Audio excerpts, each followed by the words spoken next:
The Donald Trump indictment watch has started as the Georgia grand jury is done. This is a really big deal, and quite literally any day, a Donald Trump indictment could be coming, or maybe not at all. We just don't know.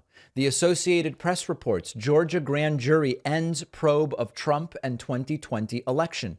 The special grand jury in Atlanta that has been investigating whether then President Donald Trump and his allies committed any crimes while trying to overturn his 2020 loss in Georgia has finished its work, bringing the case closer to possible criminal charges against Trump and others. Further down, the decision whether to seek an indictment from a regular grand jury will be up to Fulton County District Attorney Fani Willis. I thought it was Fanny. Someone told me it's Fani. I hope I'm getting it right. Willis spokesperson Jeff DeSantis said the office has no comment on the completion of the panel's work. McBurney wrote in his order, the special grand jury recommended its report be made public. He scheduled a hearing for January 24 to determine whether all or part of the report should be released, and said the district attorney's office and news outlets would be given an opportunity to make arguments at that hearing. Since June, there have been dozens of witnesses and on and on and on. In conjunction, last month, the House committee investigating the January 6, 2021 insurrection asserted in its final report that Trump criminally engaged in a multi-part conspiracy to overturn the lawful results of the 2020 presidential election and failed to act to stop his supporters from attacking the Capitol. The report concluded that investigation as well. This is a possible fork in the road. It's not really a fork. It's actually a coming together, whatever the opposite of a fork is, of the Georgia investigation and the House investigation. And we could see no charges. We could see charges in Georgia, but not federally and not from Georgia, or we could see charges from both. And it will be absolutely wacky if we see any of those combinations that involve charges. CNBC also reports Georgia grand jury probing Trump for 2020 election crimes. Possible 2020 election crimes completes work. Trump also faces a federal criminal investigation into his attempt to overturn the 2020 election, which he lost.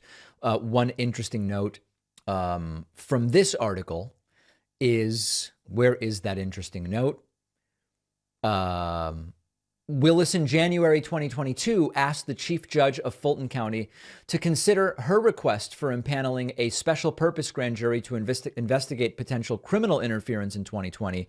A majority of the judges in the county approved the request. Okay, so that's the critical line.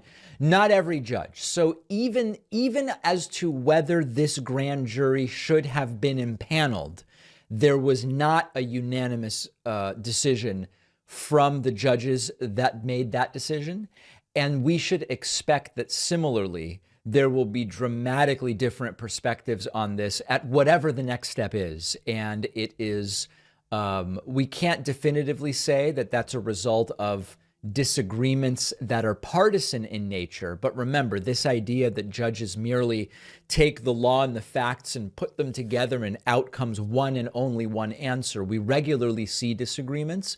And with something as partisan and politically oriented as this, we all know there's going to be partisanship involved. Now, if Donald Trump is indicted, it would create all sorts of chaos in the American political landscape. Number one, he's a current candidate for the presidential nomination for his party.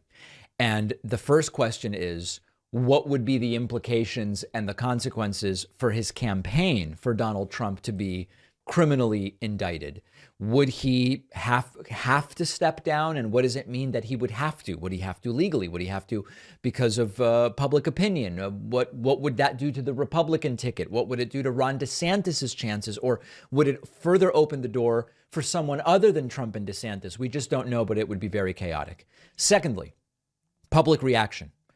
We have said many times before that Trump is basically right when he says I could shoot someone on Fifth Avenue and not lose any support, or at least he was right in 2016.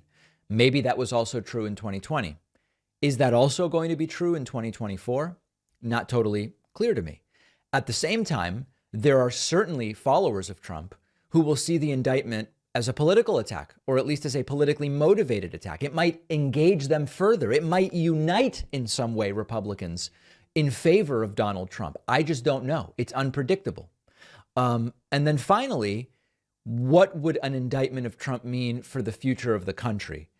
And what I mean by that is there is this tradition, convention. It feels weird to use that term, but there is a precedent and a tradition of the DOJ not indicting sitting or former presidents.